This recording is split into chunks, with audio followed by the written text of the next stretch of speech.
Buenos días. Hoy empezamos el estudio de un nuevo libro que es la carta a los Colosenses. Es una carta no muy extensa, escrita por el apóstol Pablo, y empezamos hoy con su lectura en el capítulo 1.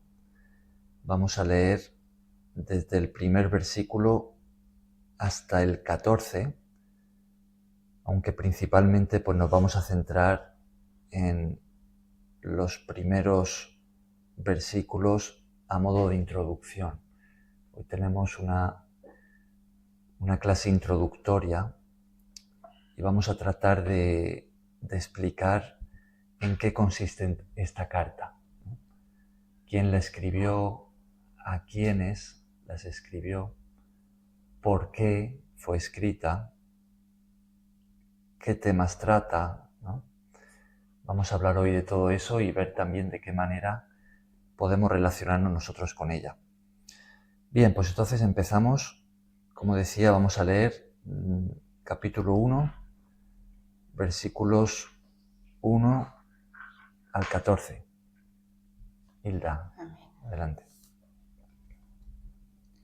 Pablo, apóstol de Jesucristo por la voluntad de Dios, y el hermano Timoteo, y a los santos y fieles hermanos en Cristo que están en Colosa, gracia y paz sean a vosotros, de Dios nuestro Padre y del Señor Jesucristo.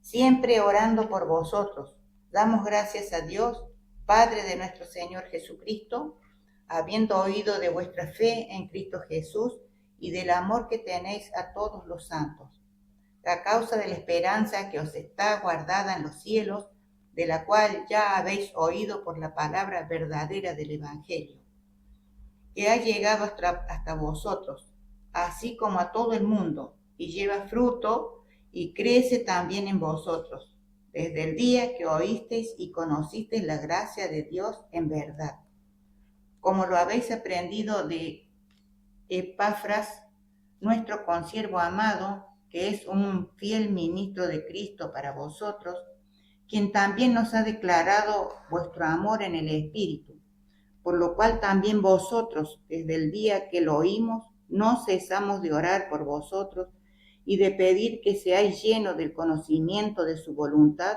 en toda sabiduría e inteligencia espiritual, para que andéis como es digno del Señor, agradándole en todo, llevando fruto en toda buena obra y creciendo en el conocimiento de Dios, fortalecidos en todo poder, conforme a la potencia de su gloria, para toda paciencia y longanimidad, con gozo dando gracias al Padre que nos hizo aptos para participar de la herencia de los santos en luz, el cual nos ha librado de la potestad de las tinieblas y trasladado al reino de su amado Hijo, en quien tenemos redención por su sangre, el perdón de pecados.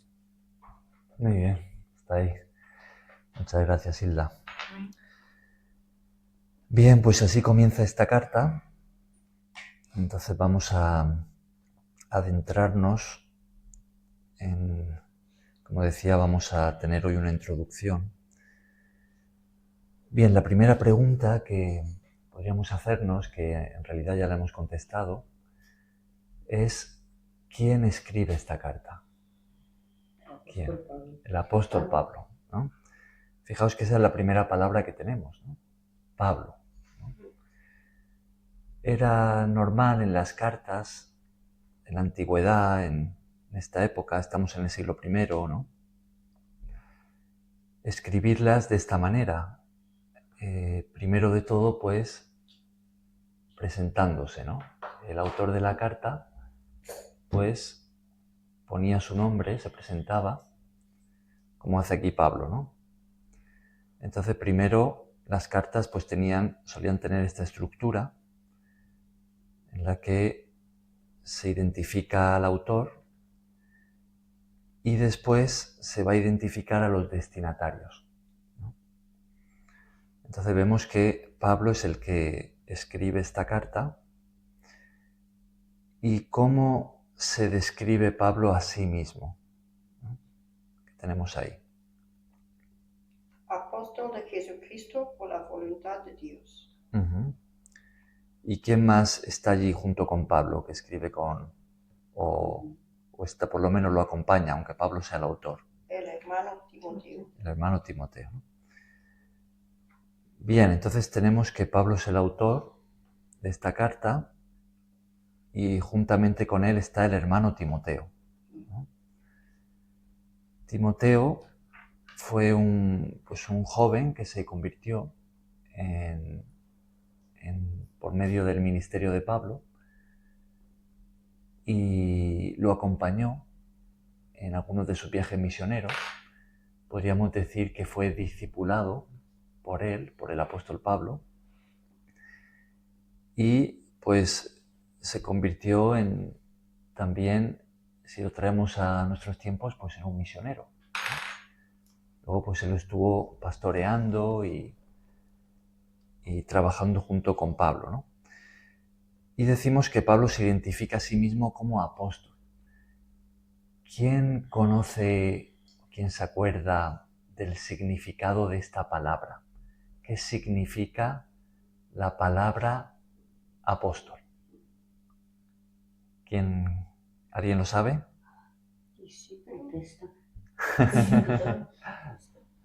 ¿Cómo? Seguidor de Cristo, discípulo. Está relacionado con eso, pero podemos ser más específicos. Nancy, ¿tú te quieres encargar de mover cuando hable la gente el micrófono? Vale. Sí, vale. ¿Qué más? ¿Que alguien sabe? Él tiene un apostolado. Uh-huh. Es como que Dios le ha dado a él un significado más alto que un creyente común. O sea, como una autoridad mayor. Uh-huh. Está relacionado con eso. Ajá. La palabra apóstol literalmente significa enviado. O sea, es una persona enviada. ¿En qué sentido? Pues enviada, podríamos decir, con una autoridad delegada, ¿no? Entonces, en este caso, pues es el Señor el que delega su autoridad sobre alguien, enviándolo para cumplir una misión, ¿no? Entonces, eso es la palabra apóstol. Entonces, Pablo se identifica a sí mismo como alguien que ha sido enviado ¿por quién? Por Dios. Por Dios, ¿no? Por el Señor Jesucristo. Ha sido enviado en representación de su autoridad para cumplir con una misión, ¿no? Así se identifica el apóstol Pablo. ¿En qué pensáis que consistía la misión de los apóstoles? En llevar la palabra del Evangelio. Transmitir la palabra. Uh-huh. Anunciar el Evangelio. Ajá. Anunciar el Evangelio a los que no lo conocían, claro. Ajá. Uh-huh. Esa era gran parte de la misión, ¿no? Era, como Jesús había dicho, viajar y predicar el Evangelio, ¿no? Expandir, ¿no? Transmitir el Evangelio de Jesús, el Evangelio de la salvación, por todo el mundo, ¿no? También los apóstoles fundaban iglesias, aquellos que se escuchaban el Evangelio y se convertían, y se encargaban de supervisarlas para asegurarse de que estén funcionando conforme al modelo que Jesús estableció. También vemos en la Biblia de los apóstoles que el poder de Dios los respaldaba. Entonces, en muchos de ellos vemos que hacían los mismos milagros que Jesús había hecho. Bien, pues ese es Pablo. Y como decíamos, fijaos, él se describe a sí mismo como apóstol ¿de quién? De Jesucristo, ¿no? Es decir, alguien que había sido enviado por el propio Señor Jesús, ¿no? Recordamos que la palabra Cristo significa Mesías. Mesías, ungido. Ajá. Mesías es ungido, es la misma palabra, ¿no? Mesías es en hebreo, Cristo en griego, ¿no? Entonces, cuando Pablo dice apóstol de Jesucristo, está diciendo apóstol o enviado de Jesús el Mesías. Es decir, Jesús el Rey prometido. Eso es lo que está diciendo, ¿no? Por la voluntad de Dios. ¿Qué significa eso de por la voluntad de Dios? Dios quiso enviar a una persona para la salvación. Uh-huh. Por la orden, se puede decir, por la orden de Dios. Uh-huh. Sí, por orden de Dios. Dios lo había ordenado, o sea, no ordenado sino ordenado, Ajá. sí, de la había. Uh-huh. La voluntad nos habla de querer, ¿no? O sea, Pablo dice que él es apóstol de Jesús, el Mesías, porque Dios así lo ha querido. Ahora, ¿qué nos dice esto a nosotros hoy? Bueno, pues esto nos recuerda que es Dios el que llama, ¿no? Dios escoge.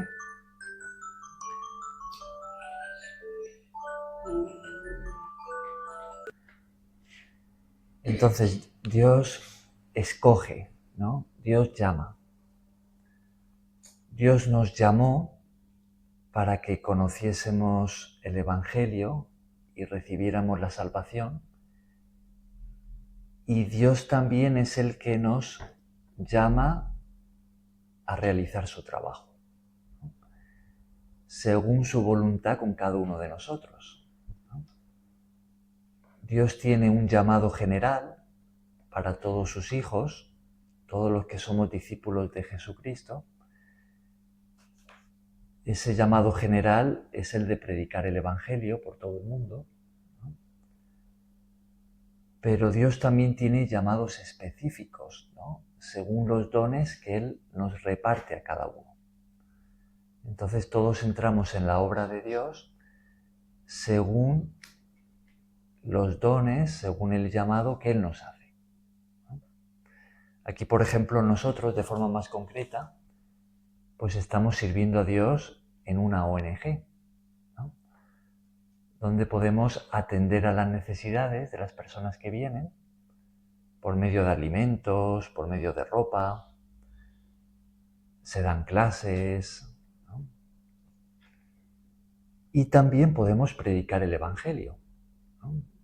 Manifestando el amor de Dios a través de, pues, suplir a las necesidades con lo que Dios nos da, ¿no?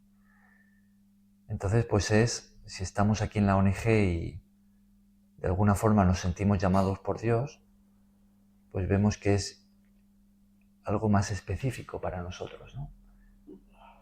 Y aún podemos ser más específicos, ¿no? Cada persona que forma parte del reino de Dios, que es discípulo de Jesús, pues ha sido llamada, ¿no? Y es llamada también a realizar un servicio, ¿no? En el caso de Pablo, él había sido llamado como apóstol.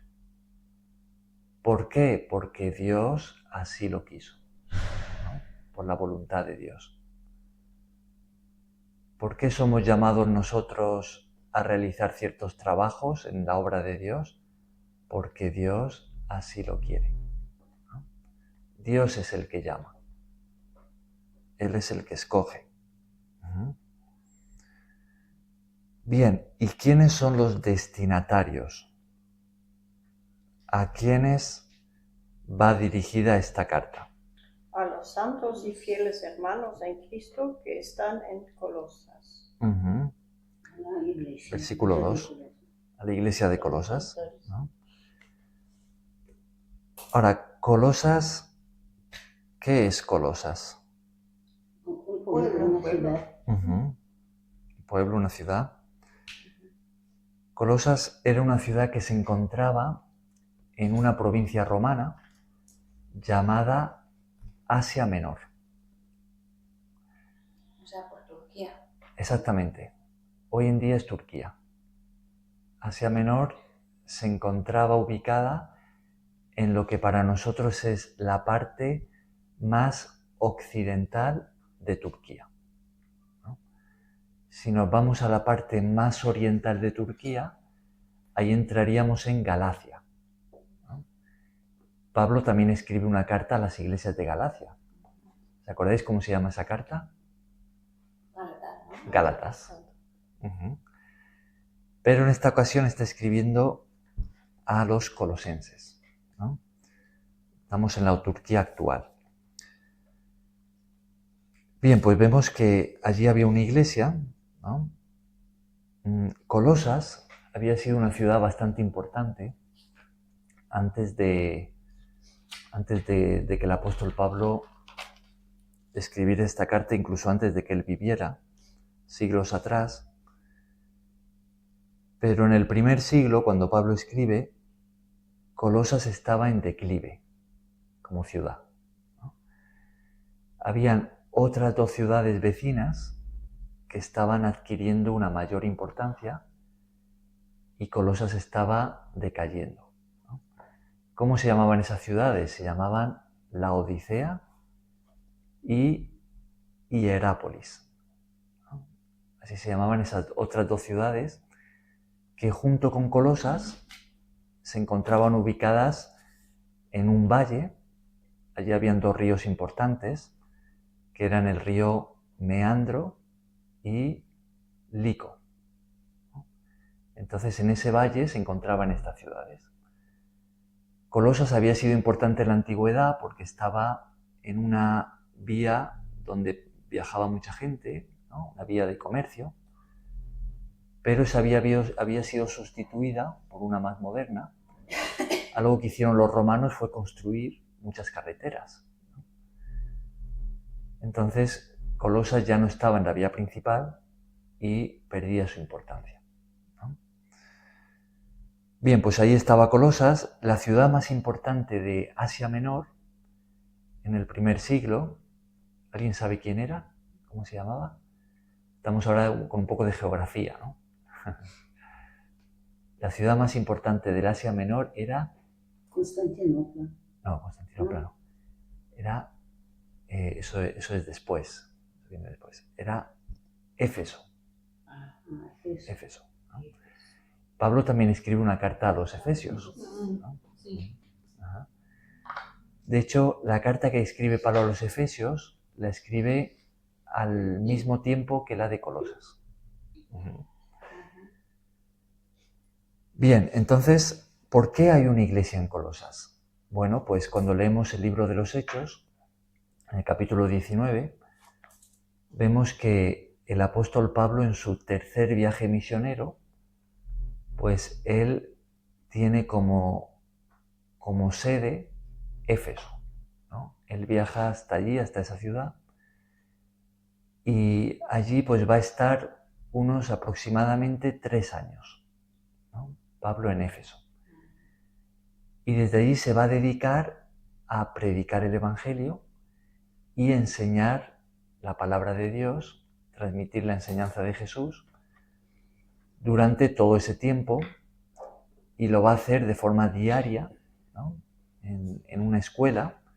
Nos dice allí el capítulo 19 de Éfeso, de los Efesios, de la carta a los Efesios, y vemos que no solamente la ciudad de Éfeso, sino de toda Asia Menor, todos van a escuchar el Evangelio por esos aproximadamente 3 años de ministerio del apóstol Pablo en esa ciudad, ¿no?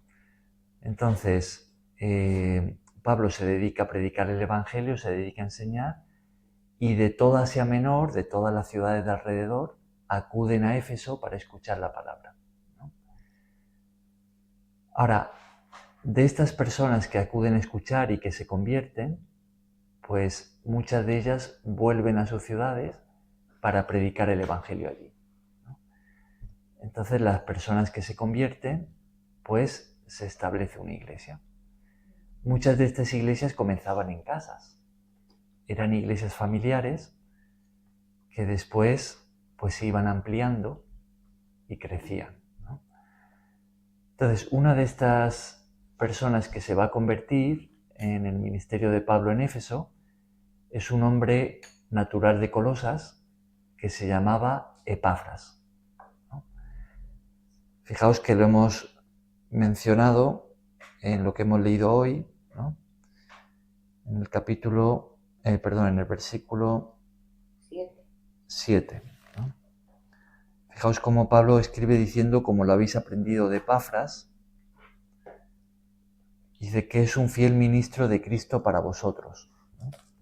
Fíjate, dice, lo habéis aprendido de Epafras.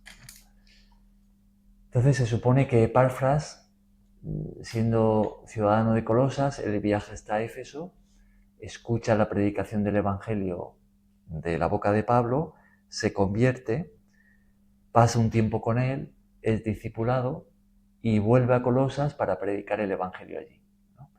Allí se establece una iglesia y, como leemos hacia el final de esta carta, también en las ciudades vecinas, en Laodicea y Hierápolis, también predicaría allí Epafras y establecería iglesias.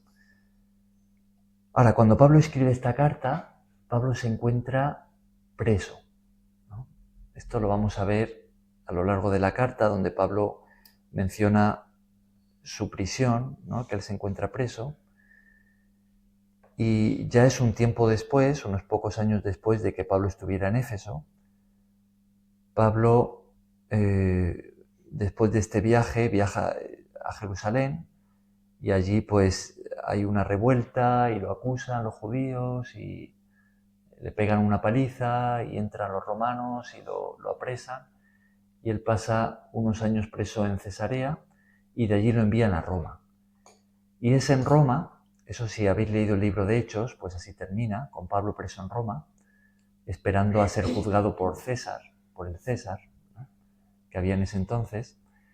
Y es allí en Roma donde Pablo, preso, pero con cierta libertad, preso en arresto domiciliario, en una casa, él estaría allí custodiado constantemente por un soldado romano, pero se le permitía recibir visitas y predicar el Evangelio, ¿no? Tenía, como decíamos, ciertas libertades. Pues es en ese entonces que escribiría esta carta, seguramente alrededor del año 60 del primer siglo, ¿no? Entonces allí escribe la carta a los colosenses, la carta a los efesios y la carta a Filemón, ¿no?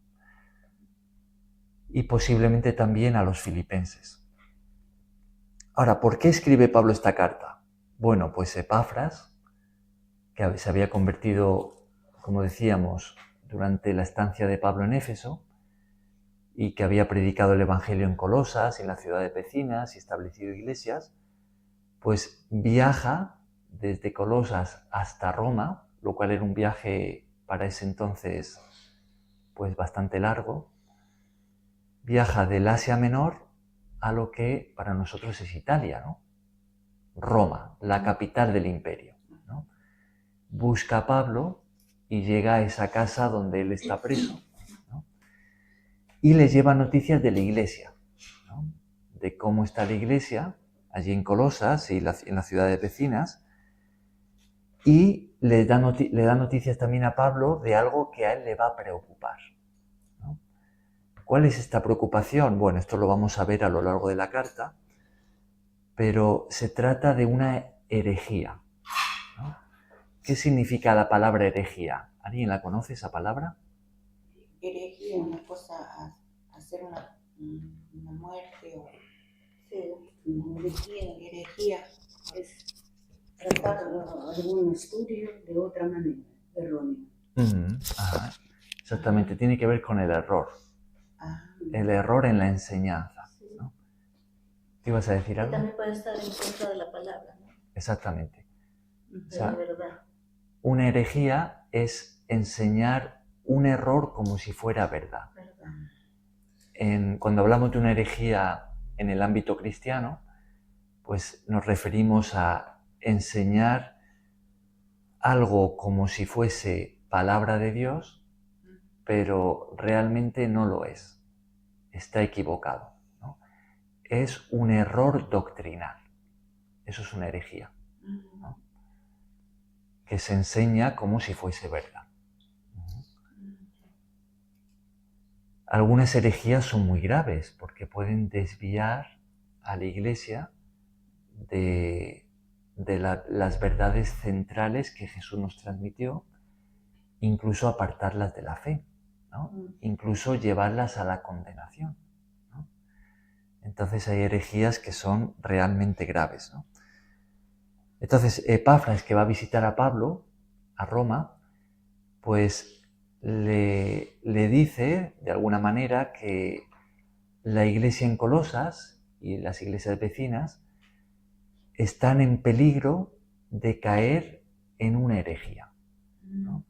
Es decir, que hay falsos maestros que están enseñando algo equivocado que no se corresponde con el Evangelio de Jesucristo que enseñó el apóstol Pablo, ¿no? Y entonces la iglesia corre peligro, ¿no? ¿Por qué? Porque se ve sometida a una presión, ¿no?, que puede desviarla. Sí, Wilson. Tiene también el significado de que significa brujería. Lo usan en un término negativo hacia las cosas espirituales. Ajá. Ajá. Puede estar relacionada con eso, ¿no? Ajá. Bien, pues esas son las noticias que Epafras le lleva al apóstol Pablo, y entonces él va a escribir esta carta, ¿no? Entonces, a lo largo de la carta vamos a ver en qué consiste esa herejía y cómo se relaciona con nosotros, ¿no? De qué manera nosotros podemos aprender también de lo que Pablo escribe aquí. Ahora, si nos adentramos y profundizamos en esa falsa enseñanza que estaba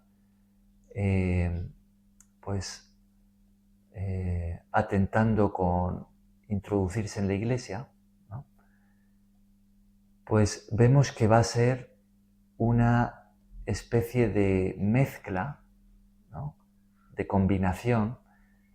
Hoy en día decimos sincretismo de dos grandes corrientes. Por un lado, el judaísmo, y por otro, el paganismo griego, ¿no?, que de una forma más concreta hablaríamos de las primeras etapas de lo que se conoció como el gnosticismo, ¿no?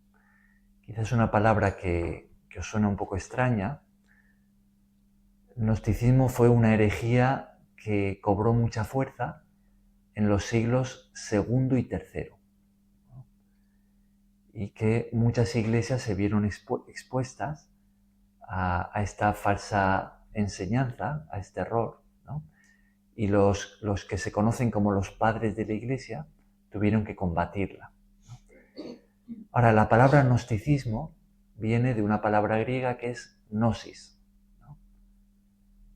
¿Alguien sabe lo que significa esa palabra? ¿Alguien conoce griego? Gnóstico, ¿no?, gnosis, hace referencia... ¿Te ibas a decir algo, Cari? No, lo he oído alguna vez lo que quiere decir, pero no me acuerdo. Hace referencia a conocimiento, ¿no? Conocer, conocimiento, ¿no? Entonces, el gnosticismo, claro, aquí no estaba un gnosticismo, pero estaba como empezando a gestarse, ¿no? Y vemos que va a formar parte de esta herejía que está amenazando a introducirse en la iglesia, ¿no? Entonces, el gnosticismo enseñaba, entre otras cosas, ¿no?, porque luego se desarrolló como un sistema religioso bastante complejo, pero básicamente enseñaba que los seres humanos nuestra alma está prisionera en nuestro cuerpo. El gnosticismo enseñaba que todo lo espiritual es bueno y todo lo material es malo, ¿no? Entonces, que Dios es perfectamente bueno, es espíritu, y que la materia, el mundo, el cuerpo, todo lo material es malo, y decía que no fue creado por Dios, sino por otros seres espirituales, que son como, vamos a decir, como pequeños dioses, ¿no? Que habían procedido de Dios, pero algunos de ellos se habían ido corrompiendo, ¿no? Y que uno de ellos creó el mundo, ¿no? Creó lo material que es malo. Y que nuestras almas están encerradas y la salvación consistía en liberarse del cuerpo y de lo material para volver a alcanzar lo perfecto, ¿no? Volver a alcanzar a Dios. Y para ello, decían los gnósticos, había que adquirir un conocimiento especial. Era por medio de la adquisición de unos ciertos conocimientos supremos que el ser humano se liberaba y así se salvaba, ¿no? Eso es lo que ellos enseñaban. Ahora, esto no es lo que el Evangelio enseña, esto no es lo que Pablo predicó ni lo que Jesús nos trajo, ¿no? Lo que el Evangelio enseña es que somos salvos por medio de la fe en Jesucristo y en su sacrificio por nosotros, ¿no? Los gnósticos, de alguna manera, y esto también estaba aquí en esta herejía, ellos sí que hablaban de Jesús, ¿no? Pero decían que él era como un pequeño Dios, ¿no? Como un ser inferior, espiritual, que había procedido de Dios, ¿no? Y que podía ayudar a la gente a adquirir ese conocimiento para liberarse y ser salvos. Ahora, lo que vamos a ver en esta carta es que el apóstol Pablo va a hacer mucho hincapié en la supremacía de Cristo.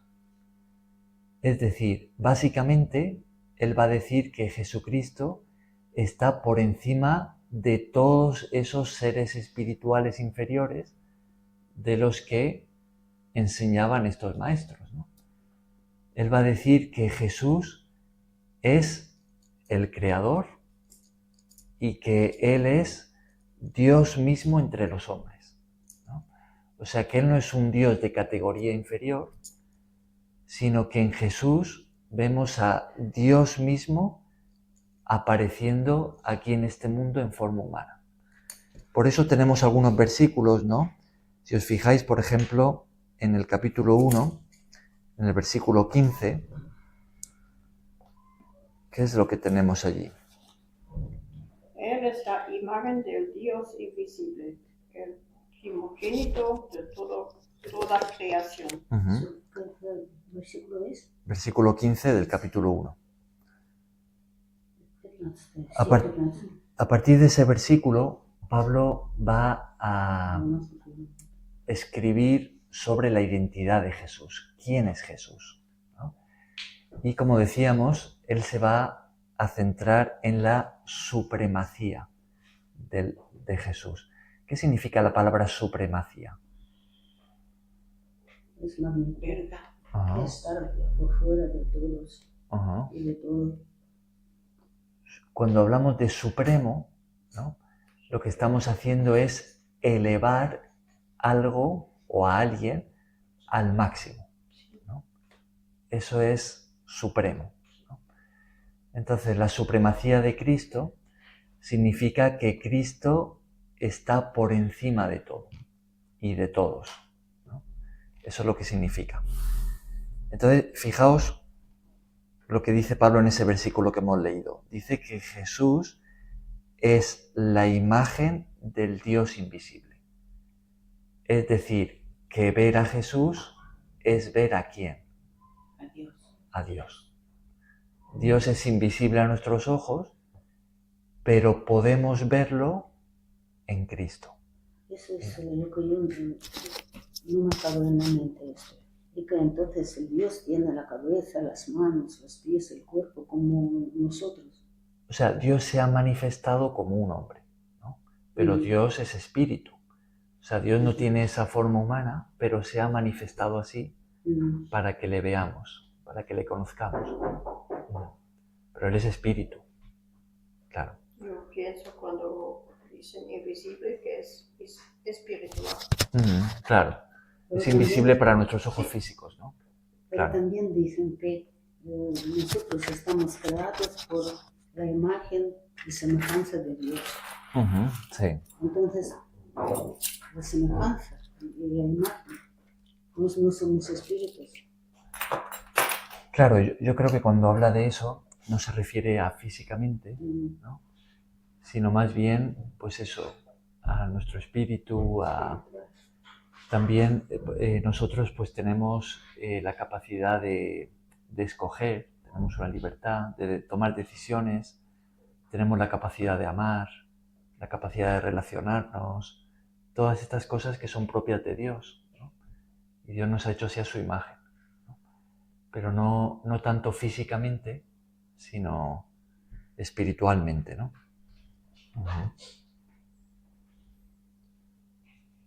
Aún así, pues Dios se manifestó como un hombre, ¿no? Y ese es Jesús, ¿no? El versículo siguiente dice que en Jesús fueron creadas todas las cosas, ¿no? Y fíjate ahí, pues todo. Fíjate que dice las que hay en los cielos y las que hay en la tierra, visibles e invisibles, es decir, materiales y espirituales, ¿no? Dice que Jesús es el creador de todo, ¿no? Fijaos en el final del versículo 16. Todo fue creado por medio de Él y para Él. Si avanzamos un poquito más, por ejemplo, en el capítulo 2, en el versículo 9, ¿qué noticia hay de Cristo? Versículo 9. Sí. En él habita corporalmente toda la plenitud de la deidad. Capítulo 2, versículo 9. Dice que en Jesús habita corporalmente toda la plenitud de Dios, ¿no?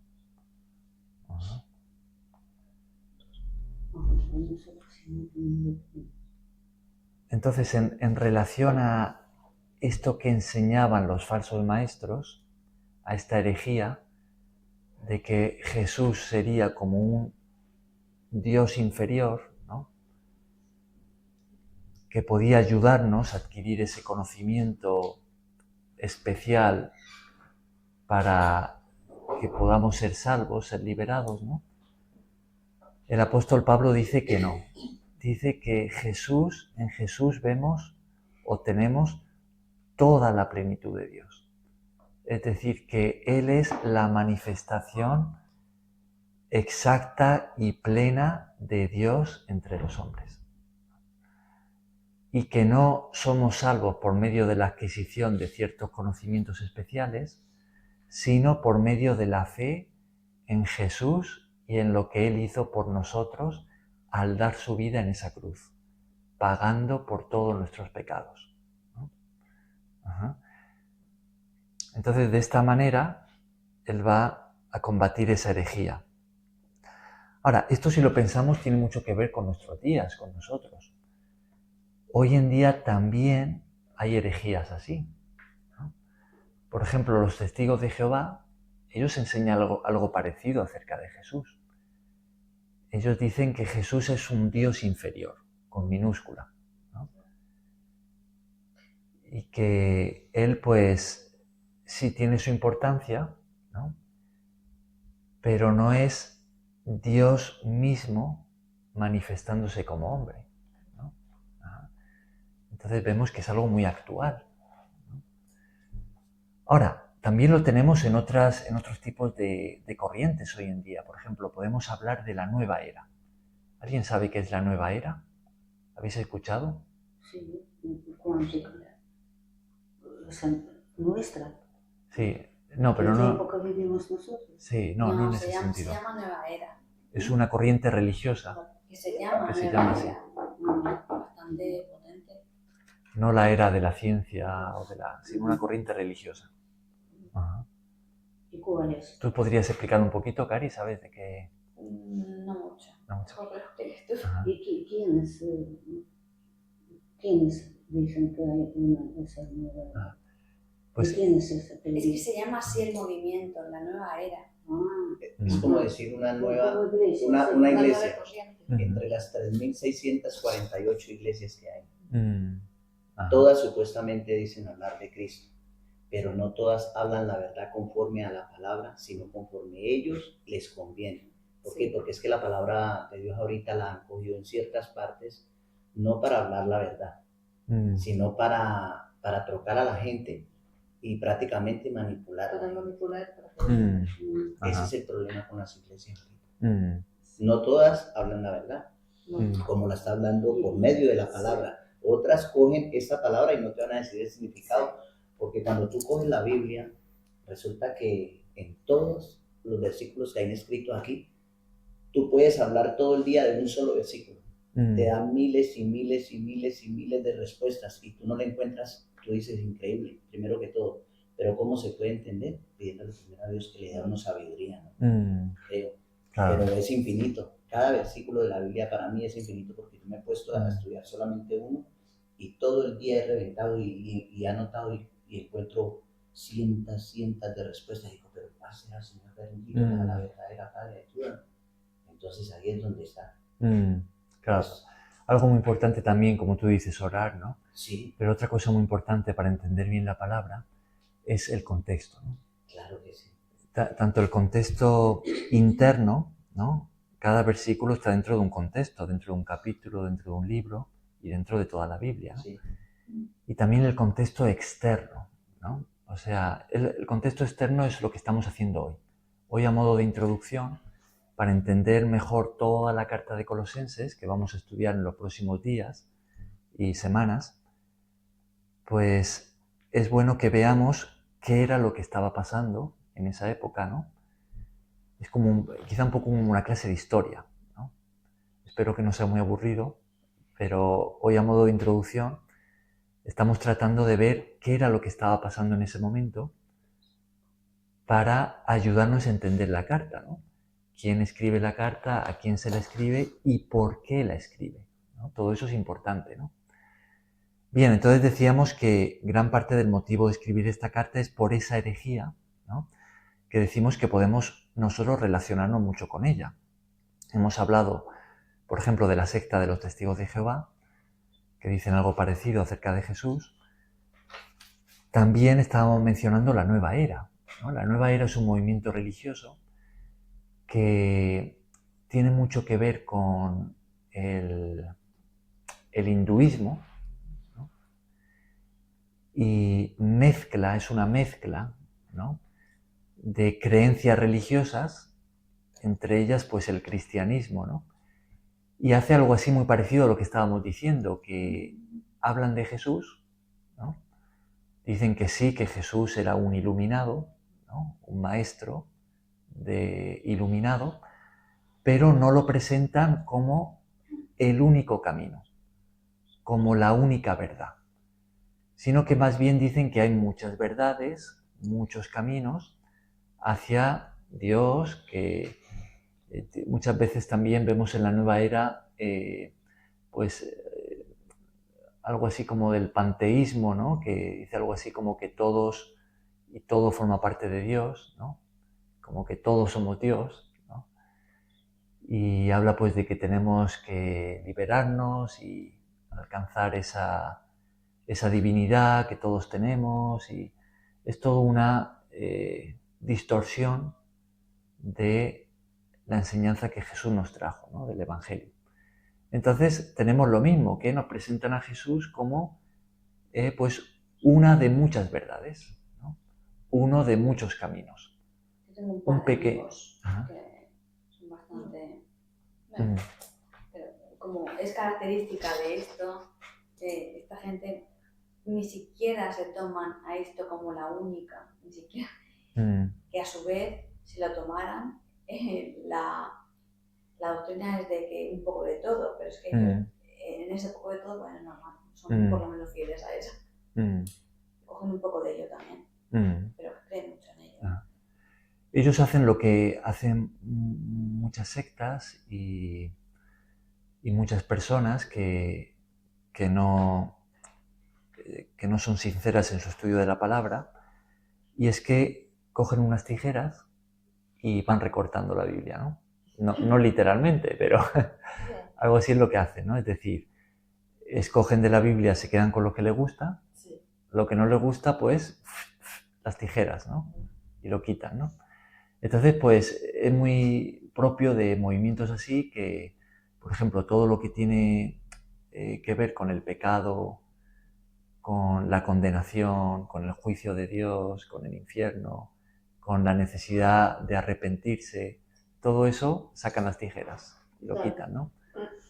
Entonces sí que hablan del amor, de un Dios que parece que es tan tolerante que al final, pues, no importa los pecados que cometamos porque Dios va a perdonarnos a todos, nos arrepintamos o no, ¿no? Eso está detrás de muchos de estos movimientos, ¿no? El universalismo, por ejemplo, también es una herejía que nos habla de eso mismo, de que Dios no va a juzgar a nadie, o si lo hace, Él perdonará a todos, ¿no? Incluso algunos hasta dicen que perdonará al diablo, ¿no? Lo cual es pues una herejía, ¿no? Son falsas enseñanzas que no tienen nada que ver, al contrario, contradicen de lleno la palabra de Dios, ¿no? Y la propia enseñanza de Jesús, porque de toda la Biblia, Jesús fue el que más enseñó acerca del infierno, el que más enseñó acerca del juicio de Dios. ¿Por qué? Porque el llamado de Jesús y el llamado después de los apóstoles siempre fue y ha sido un llamado al arrepentimiento, ¿no? Presentan la gracia de Dios, lo que Jesús ha hecho para nuestra salvación, pero debemos responder. ¿De qué manera? Arrepintiéndonos y creyendo, ¿no? Sin esa respuesta no hay salvación, ¿no? Ese es el mensaje bíblico, el mensaje de Jesús. Bien, entonces vemos que es algo con lo que podemos relacionarnos hoy. Hoy en día también hay muchas herejías así, que nos presentan a Jesús como un mini Dios, ¿no? Y como una de muchas verdades, uno de muchos caminos, y ante esto Pablo insiste en la supremacía de Cristo, ¿no? Nos dice que Él es el único camino a la salvación, el único camino a Dios. Fuera de Él no hay otros caminos. Jesús mismo es el que dijo: yo soy el camino, la verdad y la vida. Y nadie viene al Padre sino por mí. Eso lo tenemos en el Evangelio de Juan, capítulo 14, ¿no? Son palabras del mismo Jesús, ¿no? Entonces Pablo nos insiste en que Jesús es el único camino, es la única verdad, y que Él es Dios mismo manifestándose en forma humana, la imagen visible del Dios invisible, y que en Él está la plenitud de Dios, ¿no? De forma corporal. Yo voy a hablar a una persona que en la Biblia está indicado que existe Dios y existe Diosito. ¿Eso qué es?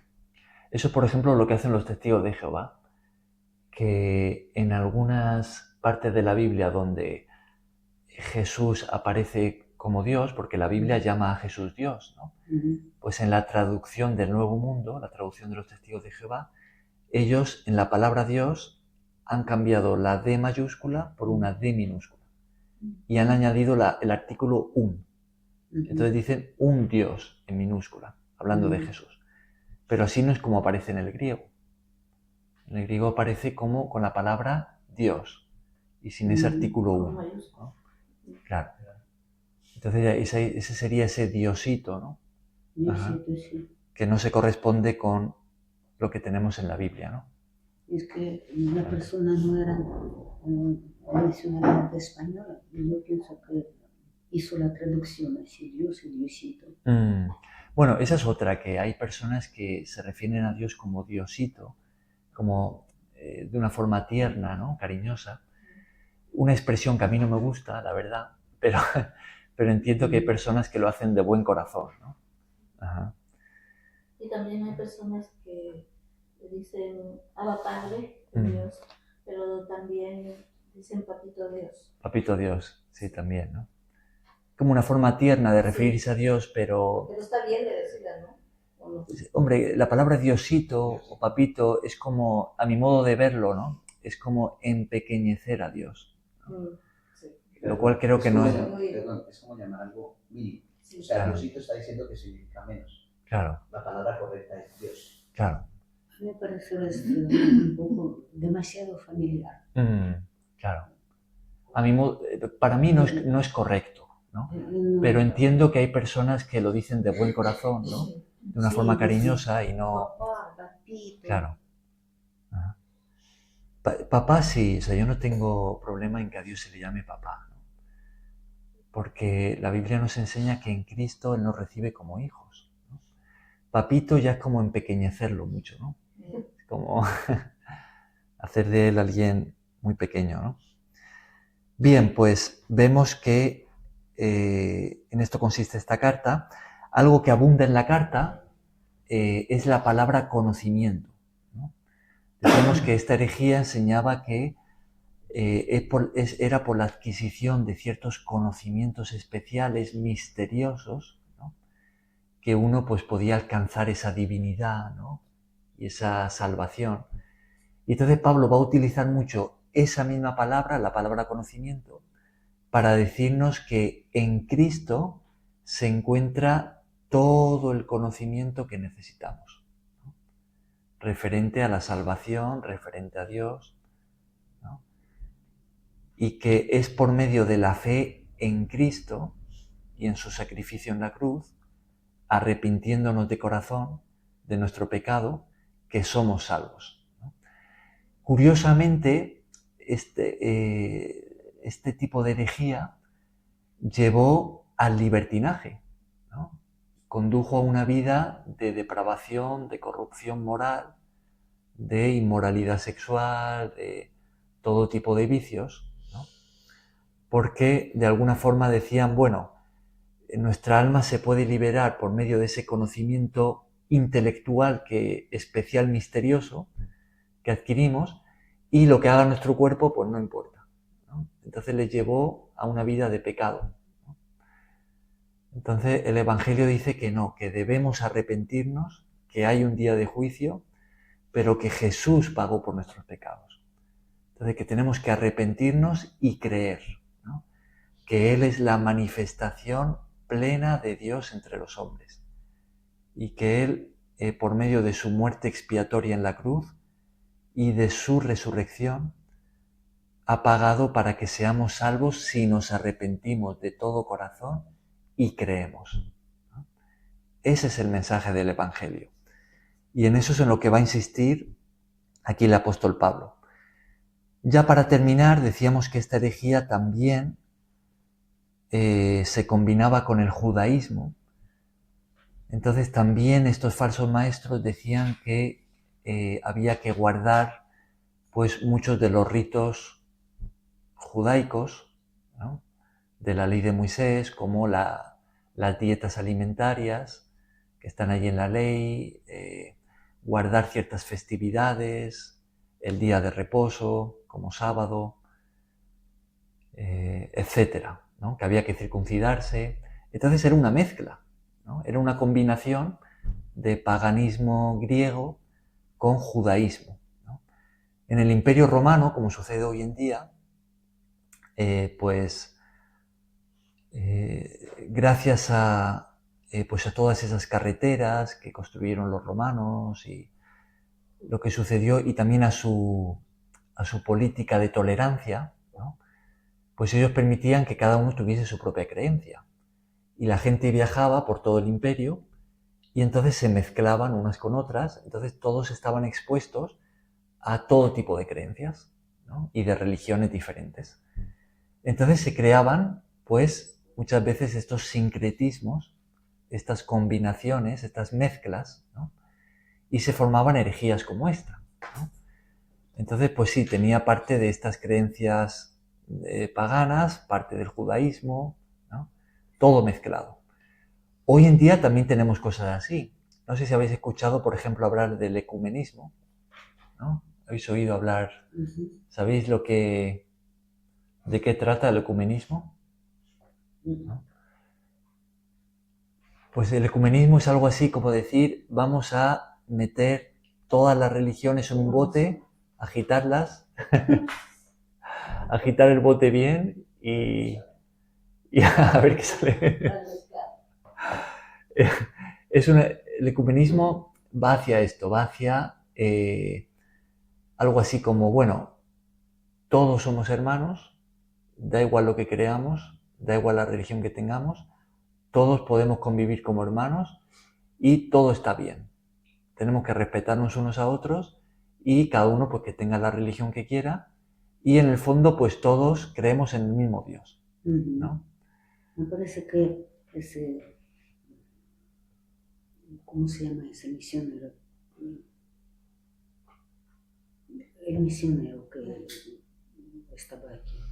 Se me olvidaba el nombre. ¿Johannes? Johannes, me parece que él es ecumenista. ¿Ecuménico? No, no es ecuménico. No. Él también dice que todas las confesiones, las iglesias cristianas tienen que reunirse y orar juntos. Claro. El problema con una... principal que creemos en Jesucristo. Claro. El problema con una unidad tan amplia, ¿no? Es que es muy contradictoria, ¿no? Porque, por ejemplo, si vamos juntando religiones, ¿no? Y decimos, sí, todo está bien, todos tienen su verdad, todos llegan a Dios por un camino diferente, todos somos hermanos.